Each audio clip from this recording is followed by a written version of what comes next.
Page 8. Most of you know your wrists, I'm sure. Let me tell you a little bit about them. When you make a whole wrist, be sure that you make the whole wrist hanging from the fourth line, like that, okay? It hangs from the line.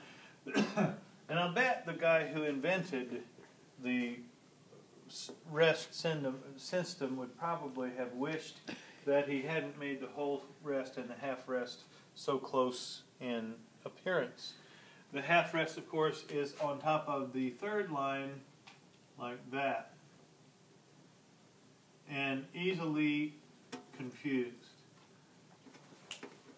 You probably remember from your grade school days, there was some little trick with the hat. The hat, okay. Some people have described it this way. A half rest is like a hat that is on your head. And it's only 2 beats, so it's not even worth taking your hat off. It's not going to be very long.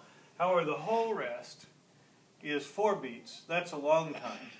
So you should go ahead and hang your hat up. Okay? Now, that's not nearly as confusing as the next one used to be, and thank goodness we have quit doing it. But if you're drawing for yourself a quarter rest, if you know, there's several ways to do it. You can copy it right out of the book if you want, but something like that makes as if it might be a 3 with a really weird top on it or something like that. And you can try to perfect your own style of a quarter rest. I always think this looks like Jay Leno's profile. Maybe the chin isn't quite big enough in this particular picture. Now, the French did something really weird, and like I say, thank goodness you can't run onto a piece like this unless you go way back into our library and pull out some pieces that were published by the French back in the 1900s, early 1900s, I should say, in which they did an absolutely unforgivable thing. They called this an 8th rest, and they called this, and I didn't do it very, very similarly, but that was a quarter rest. And it used to be absolutely appalling to try to figure out how much of a time to give a rest because they look so similar. We don't, the French have quit doing that. The French have gone to this regular quarter rest, just like we use now. But for a long time it was awful, especially if you had 2 or 3 in a row. For instance, if you were in 6/8 where you needed to have an 8th rest, a quarter rest, and then an 8th rest after that, it was just absolutely guaranteed to be done wrong. So fortunately we don't do that anymore. 8th rests look like little 7s, and by the way,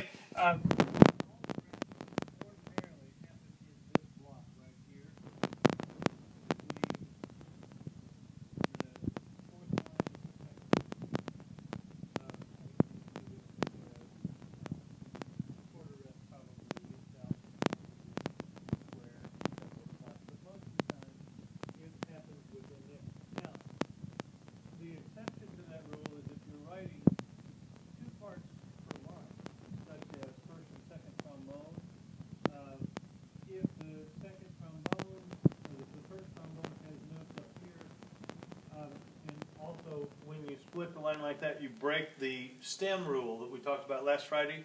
The stem rule is supposed to be that anything above this is going to be down, but that's how first and second trombone players keep track of who's first and who's second, is which direction the stem goes.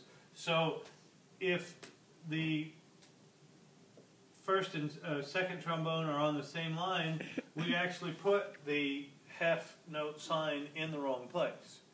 Because maybe down here, the second trombone player might have notes like this.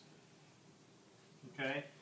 And so that's the only time it is forgivable not to put the half rest on the third line or the whole rest on the fourth line, or for anything like that. If, for instance, if you had an eighth rest, it would be lower than it should be.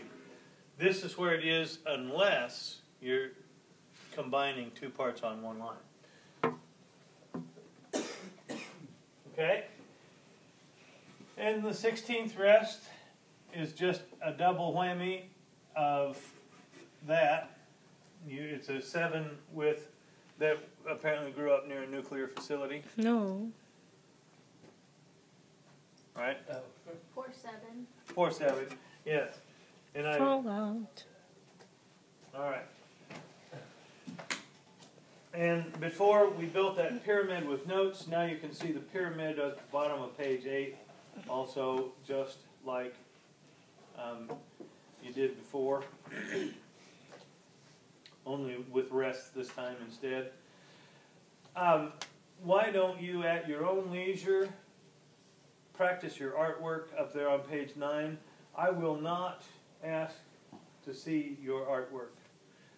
When we do an assignment in this book, I will say, could you leave me your notebooks tonight so I can grade your assignments?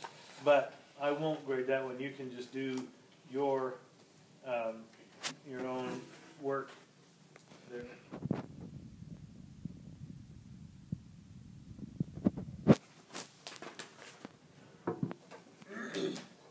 Now we have the staff. We are on the middle of page 9.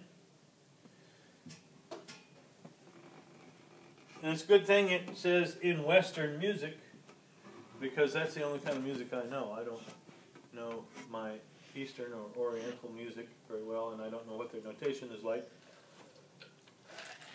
So it's a good thing that we're just using the 5-line staff. Let's figure out how to draw this treble clef. If you would start above the staff and draw a line right straight through it, about the same distance below as it is above. And then start at the top again, come down through the D line, and we say D line because treble clef.